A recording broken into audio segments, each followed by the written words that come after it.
జగన్ మీద విరక్తి చెందడంలో ప్రధానమైనటువంటి కారణం బొమ్మలు.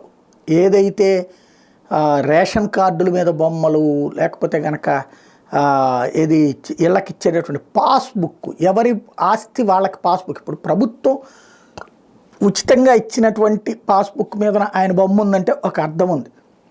అలా కాకుండా రీసర్వే పేరుతో చేసినటువంటి పాస్బుక్ల మీద ఆయన బొమ్మ దగ్గర నుంచి ఏవైతే సర్వే రాళ్ల మీద కూడా ఆయన బొమ్మలు, దానికి తోడుగా ఏదైతే పాఠ్య పుస్తకాల మీద కూడా ఆయన బొమ్మలు వేసినటువంటిది ఇంతవరకు ఎవరా సాహసం చేయలేదు. ఇప్పుడు ఆ పాఠ్య పుస్తకాల మీద కూడా వేసినటువంటి దాన్ని ఇప్పుడు మారుస్తూ లోకేష్ వచ్చాక తీసుకున్నటువంటి నిర్ణయం చక్కగా అమలు చేశారు. ఇప్పుడు ఏదైతే జగనన్న విద్యాజ్యోతి అని పేరు పెట్టి కవర్ పేజీలని జగన్ చిత్రాలతో నింపితే ఇప్పుడు ప్రభుత్వ పాఠశాలకు సంబంధించినటువంటి వాటిట్లో అలా కాకుండా మొత్తం డైరెక్ట్గా ఫేసులు లేకుండా చక్కగా government logo, at the same time Vidyajyothi అన్నటువంటి పేరుతో చక్కటి పుస్తకాలని అందుబాటులోకి తీసుకొస్తున్నారు. మంచి పరిణామం.